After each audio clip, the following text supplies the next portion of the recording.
ओंकाराय नमो नमः। ओंकाराय नमो नमः। ओंकाराय नमो नमः। नमस्कार। पिछले दो वीडियो में हमने डिस्कस किया कि ज्योतिष सीखना शुरू करने के लिए क्या करें और क्या ना करें एवं कौन सी पद्धति और बुक्स का अनुसरण करें। तो कुछ चीज़ें रेपिटेटिव हो सकती हैं, लेकिन इसे बेकार ना समझें। इन पॉइंट्स को सुने जिन्हें मैं समझाने की कोशिश कर रहा हूं, क्योंकि इससे बहुत सारे डाउट्स क्लियर हो जाएंगे और ज्योतिष सीखने में एक राइट डायरेक्शन मिलेगी। तो बेसिकली ये जितनी भी टॉक्स हैं ये तब शुरू करने से पहले स्वाध्याय की तरह हैं, और मैं इन चीज़ों को बहुत बार दोहराऊंगा ताकि चीज़ें ज्योतिष सीखने के सफ़र में हमारी आसान हो सके और हम रास्ते से भटक न जाए। मेरे पहले दोनों वीडियोस के लिंक्स डिस्क्रिप्शन बॉक्स में दिए हुए हैं, और अगर आपने अब तक ये नहीं सुने हैं तो आगे बढ़ने से पहले इन्हें ज़रूर सुन लें। तो दिव्य शास्त्र में आपका स्वागत है, और इस दिव्य यात्रा में मैं आपका मार्गदर्शक आशीष जैन।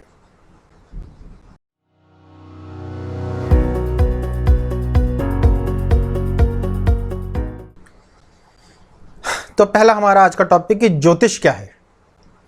तो चलिए बेसिक से शुरू करते हैं कि ज्योतिष शास्त्र क्या है। किसी विषय पर चर्चा शुरू करने या किसी विषय को सीखने से पहले हमें समझने का प्रयास करना चाहिए कि विषय आखिर है क्या, हम क्या सीखने की कोशिश कर रहे हैं और क्या ये सीखने लायक है। दूसरे, क्या मुझे इसे सीखना चाहिए, और फिर इसे सीखने की शुरुआत करने का सही तरीका कौन सा है।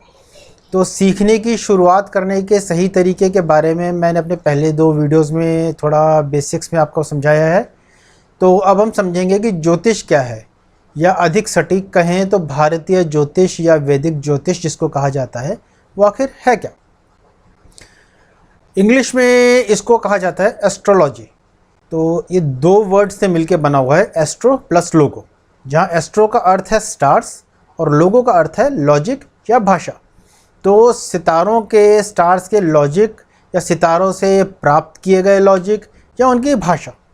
लेकिन यह मेरे हिसाब से सिर्फ आधी समझी गई डेफिनेशन है, क्योंकि इंग्लिश हमारे ऋषियों के पवित्र ज्ञान और विज्ञान के साथ पूरा न्याय नहीं कर सकती है, और इसलिए ये ज्योतिषम शब्द को पूरी तरह से व्याख्या नहीं कर सकती।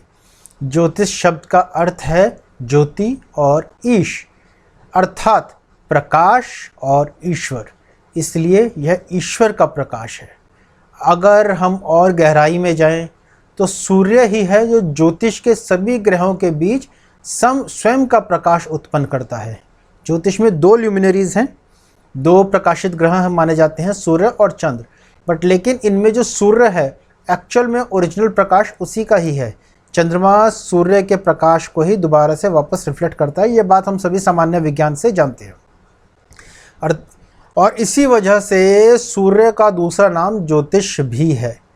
तो बेसिकली ज्योतिष हमारा जो है, हमारे शरीर में ज्योति कहाँ पर है, हमारी आँखों में, और इसीलिए ज्योतिष को 6 वेदांगों में से उसे वेदों की आँख कहा जाता है, उसे वेदों की ज्योति, वेदों के नेत्र कहा जाता है।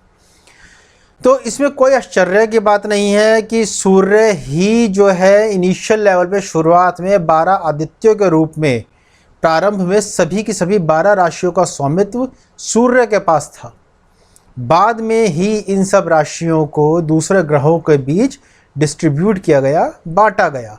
ये एक डिटेल टॉपिक है, जब राशि का चैप्टर शुरू होगा तब देखेंगे इसको, हम तब कवर अप करेंगे। सूर्य आत्मा का कारक है, आत्मा जो कि अनडिस्ट्रक्टेबल है। आत्मा कभी नहीं मरती, शरीर नष्ट होता है और समाप्त हो जाता है, पर आत्मा कभी नहीं मरती। इसलिए मेरा मानना है कि जन्म का ऑपोजिट मृत्यु नहीं है, जन्म का ऑपोजिट पुनर्जन्म है, क्योंकि शरीर सिर्फ एक लिफाफे की तरह, एक रैपर की तरह है जो ख़त्म हो जाता है। आत्मा तो मर के दोबारा पुनर्जन्म ले लेती है। तो मेरी नज़र में जन्म का हमेशा से ऑपोजिट पुनर्जन्म ही रहा है। अब हम एक प्लैनेट्स की भी, जिस तरह से एक हायरार्की एक समाज में, एक किंगडम में होती है, पहले राजा होता है, फिर मंत्री होता है, रानी होती है, राजकुमार होते हैं, इस तरह प्लैनेटरी कैबिनेट्स भी होती हैं। जो हमारे ज्योतिष में नवग्रह होते हैं उनके बीच में भी एक प्लैनेटरी कैबिनेट है, और उस सब प्लैनेटरी कैबिनेट में सूर्य को राजा माना जाता है। तो इसीलिए एक ज्योतिषी की भूमिका, एक ज्योतिषी की जो भूमिका है वो एक सूर्य की तरह होनी चाहिए, निष्पक्ष, जो अपनी जाति, संस्कृति और स्थिति से अलग होकर सभी को अपने विवेक एवं ज्ञान के माध्यम से उचित रास्ता दिखाए, उसके जीवन पथ को प्रकाशमान करे, उसको वो रास्ते दिखाने की कोशिश करे जिससे वो अपने कर्मों का क्षय करके, यानी उसको बर्न करके आत्मा को अल्टीमेट पर्पस, आत्मा का जो अल्टीमेट पर्पस है परमात्मा से मिलना, उस रास्ते की ओर बढ़ सके। ज्योतिष केवल एक विषय या विद्या नहीं है, it's not just a subject. अन्यथा इसे हर कोई मैथमेटिक्स 2 + 2 = 4 की तरह बहुत आसानी से सीख सकता था। जो जितना इंटेलिजेंट उसे उतनी अच्छी तरह ज्योतिष समझ में आ जाता। लेकिन ऐसा नहीं है। ज्योतिष एक ज्ञान या एक नॉलेज है, ये एक तपस्या है। एक ज्योतिषी के रूप में यह आपकी आत्मा का सर्वशक्तिमान परमात्मा के साथ एक जुड़ाव है, जिसे मानवता को रास्ता दिखाने के लिए भगवान सूर्य ने इस रास्ते को प्रबद्ध किया है। अतः ज्योतिष शब्द ज़्यादा अच्छी तरह से इसकी महत्ता को एक्सप्लेन करता है, ना कि एस्ट्रोलॉजी। और इसलिए इस विषय को हमारे ऋषि मुनियों ने बहुत सोच समझकर कोई और नाम ना देके ज्योतिष नाम दिया।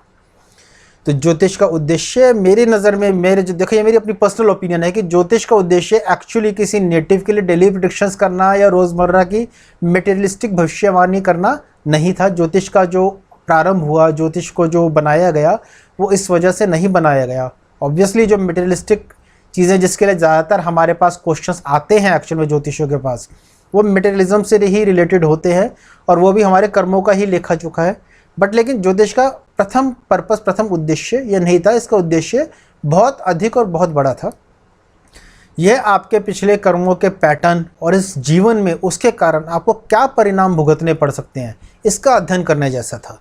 और वो परिणाम आपकी पर्सनल लाइफ के में भी जो मटेरियलिस्टिक प्रॉब्लम्स आती है, जॉब ना मिलना, विवाह, बच्चे, ये भी हमारे पिछले कर्मों के ही फलों की वजह से हो रहा है। तो ये नॉर्मली एक माना जाता है कि एक बच्चा ऐसे समय में जन्म लेता है जिस समय उसके पूर्व जन्म के जो उसके कर्म हैं, उस समय जिस टाइम वो पैदा होता है, उस समय के सितारों की स्थिति के साथ पूरी तरह से अलाइन हो जाते हैं। और उस अलाइनमेंट को, उसको गणना करके ही जो हम चार्ट बनाते हैं, उसे हम जन्म कुंडली बोलते हैं। और उस जन्म कुंडली का जो विवेचन है, उसको जो डिसाइफर करना उस कुंडली को, उसे एक विद्वान ज्योतिषी ही कर सकता है, वही समझ सकता है। तो जो ये जन्म कुंडली होती है, इसका उद्देश्य जातक के भाग्य या सामान्य भविष्य को इतना महत्व देना नहीं होता, वो सिर्फ उसका एक पार्ट एंड पार्सल है। लेकिन इसका जो प्राइम उद्देश्य है वह उन कर्मों को दिखाना है जिन्हें हमें भुगतना पड़ना, जिन्हें हमें इस जन्म में भुगतना है, झेलना है, और अंततः हमें उन्हें एक अल्टीमेटली उनको बर्न करना है, उनका क्षय करना है, ताकि आत्मा फिर से, जैसा मैंने पहले कहा, परमात्मा से मिल सके और सांसारिक बंधनों से मुक्त हो सके। तो यह समझने के लिए कि वह जो कुछ भी एक व्यक्ति अपने जीवन में झेल रहा है, वह उसके स्वयं के कर्मों का परिणाम है। मनुष्य के रूप में उन कर्मों को नल कर सकना, उन्हें बर्न कर मनुष्य ही अपने जन्म में, मनुष्य के रूप में हम जन्म लेते हैं। हम इसी एज अ मनुष्य, एज अ ह्यूमन बीइंग ही हम उन कर्मों को ख़त्म कर सकते हैं। किसी भी और प्रजाति के पास ये शक्ति नहीं है। तो कर्मों को अगर ख़त्म करना है तो हमें मनुष्य के रूप में ही जन्म लेना पड़ता है। और इसको करने का एकमात्र तरीका सिर्फ सात्विक है, यानी धर्म और ध्यान। क्योंकि यही दोनों चीज़ें हैं, धर्म और ध्यान, जो एक लेवल के बाद आपको ग्रह और नक्षत्रों के बंधनों से मुक्त करा सकती हैं। वो चाहे मीराबाई के रूप में हो या किसी बहुत महान योगी के रूप में हो, हमें सिर्फ धर्म और ध्यान का रास्ता ही इन सब कर्मों से मुक्त करा सकता है। वरना एक बार हमारे गुरु श्री के.एन. राव जी ने कहा था कि कर्म उस बछड़े की तरह है जो 1000 गायों की भीड़ में भी अपनी माँ को ढूंढ लेता है। तो बहुत अच्छी बात उन्होंने कभी ये कही थी, मुझे आज तक ये बात हमेशा याद रहती है। कर्म कभी हमारा पीछा नहीं छोड़ते। तो ज्योतिष के रूप में हमें अपने कुंडली से उन कर्मों के बारे में, उन कर्मों क्या कर्म किए गए, उनको क्षय किस तरह से किया जाएगा, उसी से ही ये जीवन सही हो सकता है, उसी से हमारी सांसारिक समस्याएं मुक्त हो सकती हैं, और उसी से ही अंततः हमें मोक्ष की या परमात्मा से मिलन की जो रास्ता है वो प्रशस्त होता है। मेरे ख्याल से से आपको थोड़ा एक बेसिक समझ में आया होगा कि ज्योतिष का मेन पर्पस क्या रहा और एक ज्योतिषी का प्रारूप क्या होना चाहिए, ज्योतिषी को किस रूप में क्या अपने क्लाइंट्स के प्रति, जो आपसे कुंडली पूछने आएंगे उनके प्रति, उनको किस तरह से उनको रास्ता आपको दिखाना चाहिए। तो अपने आगे के वीडियो में भी थोड़ा सा और ज्योतिषी के जो गुण जो शास्त्रों में लिखे गए हैं उसके बारे में हम विचार करेंगे, उसके बारे में आपको बताऊंगा कि ज्योतिषी की योग्यता क्या होती है। तो इस वीडियो को, छोटा सा वीडियो रहा, इस वीडियो को देखने के लिए आप सभी का धन्यवाद। तो अगर आपको ये पसंद आए और आपके कुछ भ्रम दूर हुए हों तो और आपके इस ज्योतिष के सीखने का रास्ता थोड़ा स्पष्ट हुआ हो तो लाइक करें, शेयर करें, सब्सक्राइब करें, ताकि आपको फ्यूचर वीडियोस की भी आपको फ्यूचर वीडियोस की भी नोटिफिकेशंस मिलती रहे। तो धन्यवाद, नमस्कार, अगले वीडियो में फिर मुलाकात होगी।